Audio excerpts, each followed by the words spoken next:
So hi guys welcome back to my to videos. तो इस video में दोस्तों डिस्कस करने वाले हैं यहाँ पर कुछ इंपॉर्टेंट कंपनीज़ का और उनसे रिलेटेड कुछ इंपॉर्टेंट अपडेट्स हैं जिसकी बात करेंगे इस वीडियो में।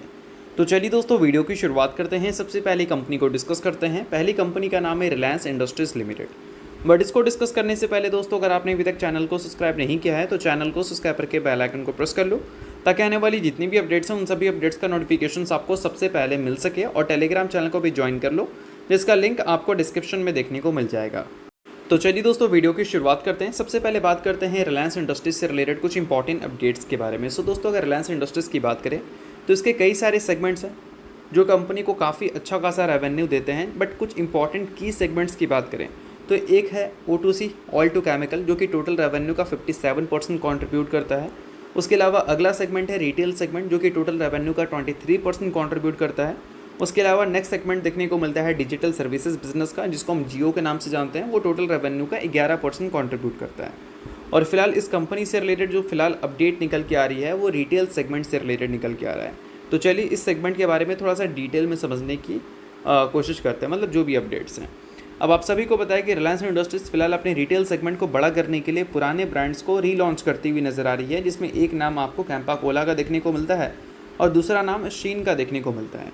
और आप सभी को पता होना चाहिए कि अगर रिलायंस इंडस्ट्रीज़ कंप्लीट बोल सकते हैं अलग होती है, मतलब मुकेश अंबानी के 3 बच्चे हैं, तीनों को अगर बिज़नेस दिया जाता है तो रिलायंस रिटेल जो है वो ईशा अंबानी को मिलने वाला है। ये सभी आप सभी को पता ही होगा।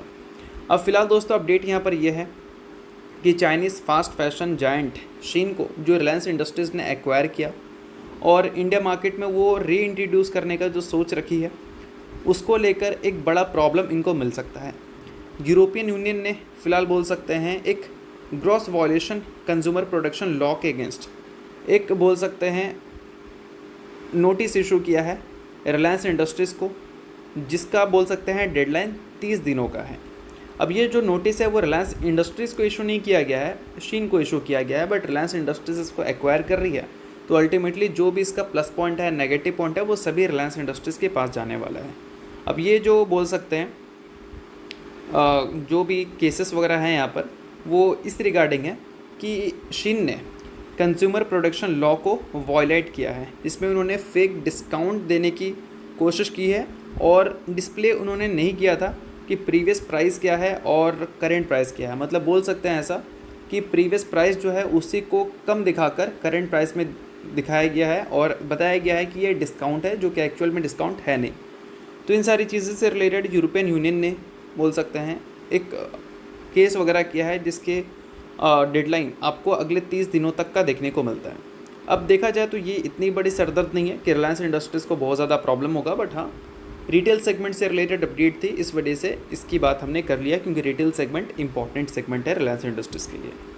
अब इन सारी चीज़ों के बाद दोस्तों रिलायंस इंडस्ट्रीज़ की बात करें तो वो फ़िलहाल इन्वेस्ट कर रही है 1.5 trillion rupees new energy petrochemical expansion में, मतलब न्यू एनर्जी सेक्टर में और पेट्रोकेमिकल्स के एक्सपेंशन में। अब देखो दोस्तों यहाँ पर मेंशन किया गया है कि 75,000 करोड़ रुपए कंपनी प्लान कर रही है इन्वेस्ट करने का न्यू एनर्जी बिजनेस में, उसके अलावा पेट्रोकेमिकल्स के सेक्टर में एक्सपेंशन करने के लिए। अब ये कंपनी के प्रेजेंटेशन से हमें पता चल रही है। तो रिलायंस इंडस्ट्रीज़ का पास्ट का अगर ग्रोथ देखोगे तो काफ़ी ज़्यादा हमें O2C सेगमेंट से आता हुआ दिखा, रिटेल सेगमेंट से आता हुआ दिखा और जियो से आता हुआ दिखा। बट रिलायंस इंडस्ट्रीज़ का फोकस है कि आने वाले अगर 10 से 15 सालों की बात करें तो वो एनर्जी सेगमेंट से एक अच्छी ग्रोथ उम्मीद कर रहे हैं। वहाँ पर वो थोड़ा सा ज़्यादा ध्यान दे रहे हैं, वही कंपनी को अगला ग्रोथ वेव दे सकता है, ऐसा रिलायंस इंडस्ट्रीज़ के मैनेजमेंट के स्टेटमेंट्स हमें सुनने को मिले थे। तो इस वजह से कुछ ऐसे आपको इन्वेस्टमेंट से रिलेटेड न्यूज़ सुनने को मिल रही थी। अब इसके अलावा दोस्तों बात करते हैं अगली कंपनी के बारे में जिसका नाम है दीपक नाइट्राइट लिमिटेड। सो अब दोस्तों वीडियो में आगे बढ़ने से पहले बात कर लेते हैं मेरे टेलीग्राम चैनल के बारे में, जिसको अगर आपने अभी तक ज्वाइन नहीं किया है तो उसका लिंक आपको डिस्क्रिप्शन में देखने को मिल जाएगा। लिंक के थ्रू जाकर चैनल को ज्वाइन कर लो। ज्वाइन करने का दोस्तों सबसे बड़ा बेनिफिट ये है कि हमारा चैनल टाइप किया है SEBI registered research analyst mister Kulneet Singh के साथ, जिसका रजिस्ट्रेशन नंबर आप यहाँ पर नोट कर सकते हैं। अब चैनल को ज्वाइन करते हैं तो इनकी जो काफ़ी सारी एक्टिविटीज़ हैं आपको इस चैनल पे देखने को मिलती है, जिसमें ये आपको चार्ट्स वगैरह शेयर करते हैं जिससे आपको आइडिया लगता है। और उसके अलावा दोस्तों काफ़ी सारी कॉल्स एंड अपडेट्स भी आपको यहाँ पर मिलता है बिल्कुल फ्री ऑफ कॉस्ट। तो इन सारी चीज़ों का बेनिफिट आप ले सकते हैं। अभी रिसेंटली काफ़ी सारी कंपनी का चार्ट्स वगैरह इन्होंने अपडेट किया था, जिसको आप चाहो तो चेकआउट कर सकते हो। और इसके अलावा काफ़ी सारी कंपनी का कॉल्स वगैरह भी इन्होंने दिया था, जिसको भी आप चाहो तो चेकआउट वगैरह कर सकते हो। तो लिंक आपको डिस्क्रिप्शन में देखने को मिल जाएगा। लिंक के थ्रू जाकर चैनल को ज्वाइन करो, सभी चीज़ें आपको बिल्कुल फ्री ऑफ कॉस्ट यहाँ पर मिलती हैं। सो दोस्तों, अगर दीपक नाइट्राइट की बात करें तो 2025 का फाइनेंशियल ईयर कंपनी के रेवेन्यू के हिसाब से अगर हम देखें तो चलो रेवेन्यू 2024 के कंपैरिजन में 25 में तो अच्छा ही परफॉर्म करता हुआ दिखा, क्योंकि 2024 में कंपनी ने अपने रेवेन्यू ग्रोथ में डी ग्रोथ रिपोर्ट किया। और इस बार की बात करें तो डबल डिजिट में ग्रोथ आया नहीं है, 7.81% की ही ग्रोथ है, बट हाँ डी ग्रोथ से अच्छा ग्रोथ ही होता है। तो इस वजह से इसको हम पॉजिटिव्स कंसिडर कर सकते हैं, बट हाँ बहुत बड़ी पॉजिटिव पॉइंट ये हम कंसिडर नहीं कर सकते हैं। ख़राब समय में कंपनी ने ग्रोथ रिपोर्ट कर दी है, ये बड़ा बात है, बट हाँ बहुत बड़ा बात हम इसको नहीं बोल सकते कि इससे दीपक नाइट्राइट को नेक्स्ट लेवल फ़ायदा होने वाला है। बट दीपक नाइट्राइट में कुछ चीज़ें ऐसी हैं जो कि आपको लाइमलाइट में ज़रूर आती हुई देखने को मिली है, जो कि है कंपनी की एबिटा मार्जिन।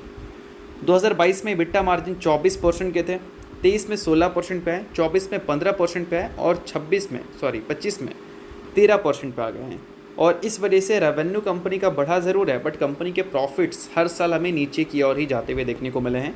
और प्रॉफिट्स जब नीचे जाता है तो एक्सपेंशंस के लिए कंपनी के पास उतने पैसे होते नहीं हैं, जिस केस में क्या है, अगर कंपनी को एक्सपेंड करना है तो डेट की तरह कंपनी को जाना पड़ता है।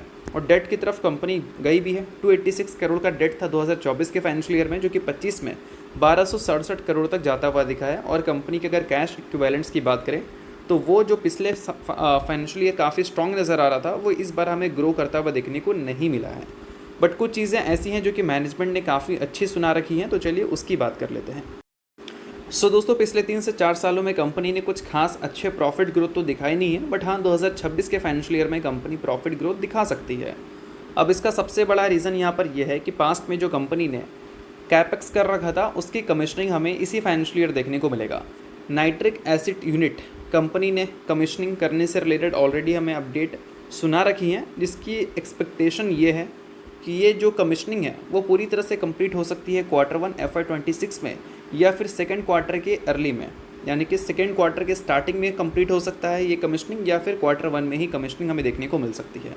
यानी कि बोल सकते हैं एक न्यू सेगमेंट्स कंपनी का इंट्रोड्यूस हो सकता है जो कि नाइट्रिक एसिड का है। और न्यू सेगमेंट्स अगर इंट्रोड्यूस होता है तो ऑब्वियस सी बात है कि कंपनी को एक न्यू रेवेन्यू सोर्स मिलेगा, जिस केस में क्या है कि कंपनी को ग्रोथ मिल सकता है। और यहाँ पर कंपनी ने बताया भी है, अगर 2026 की बात करें तो कंपनी का मैनेजमेंट कॉन्फिडेंट नज़र आ रहा है स्ट्रॉन्ग ग्रोथ के लिए और इम्प्रूव प्रॉफिटेबिलिटी के लिए, क्योंकि कंपनी बोल सकते हैं कि प्रोजेक्ट की कमिश्निंग आपको करती हुई दिखेगी 2026 में। और इन्हीं सारी चीज़ों की वजह से कंपनी थोड़ी कॉन्फिडेंट नज़र आ रही है 2026 के फाइनेंशियल ईयर को लेकर, अगर हम 24 या फिर 25 को इससे कंपैरिजन करें। तो न्यूज़ वगैरह तो हमें अच्छी सुनने को मिल रही है। अब देखते हैं इन सारी न्यूज़ के बेसिस पे एक्चुअल में जो एग्जीक्यूशन है वो दीपक नाइट्राइट कर भी पाती है या नहीं, क्योंकि पिछले कुछ टाइम में हमने देखा है कि मैनेजमेंट की कमेंट्री कुछ और आ रही है और एक्चुअल में एग्जीक्यूशंस हमें कुछ और देखने को मिल रहे हैं, जिस वजह से स्टॉक की परफॉर्मेंस आपको वीक देखने को मिल रही है, जो कि हमने रेलवे सेक्टर में भी देखा और एक IT सेक्टर के स्टॉक हैप्पीस्मार्ट टेक्नोलॉजी में भी हमने देखा। अब देखते हैं कि दीपक नाइट्राइट उन सारी चीज़ों को हटाकर अच्छे नंबर्स रिपोर्ट करती भी है या नहीं। बाकी आपका क्या व्यू है इस कंपनी को लेकर, वो मुझे कमेंट में ज़रूर बताना। इसके अलावा दोस्तों बात करते हैं अगली कंपनी के बारे में, जिसका नाम है हिंदुस्तान एरोनॉटिक्स लिमिटेड यानी कि HAL।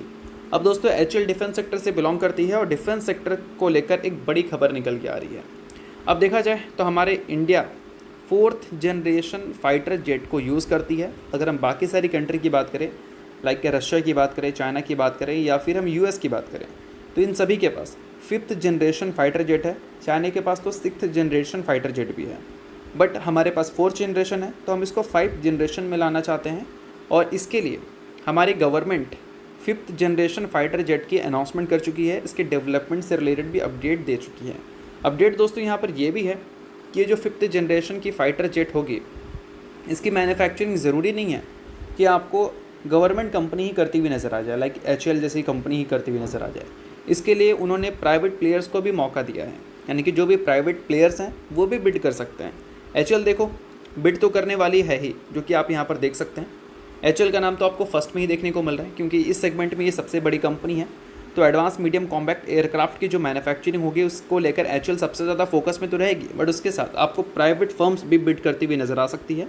बट मुझे ऐसा लगता है कि मौका ज़रूर मिल रहा है प्राइवेट फर्म्स को बिड करने का, बट ऐसा लगता है मुझे कि HAL ही आपको ये बिड करती हुई नज़र आएगी, या फिर दो कंपनी के बीच में कोलैबोरेशंस हो सकता है इस फाइटर जेट को मैन्युफैक्चरिंग और एग्जीक्यूट करने को लेकर।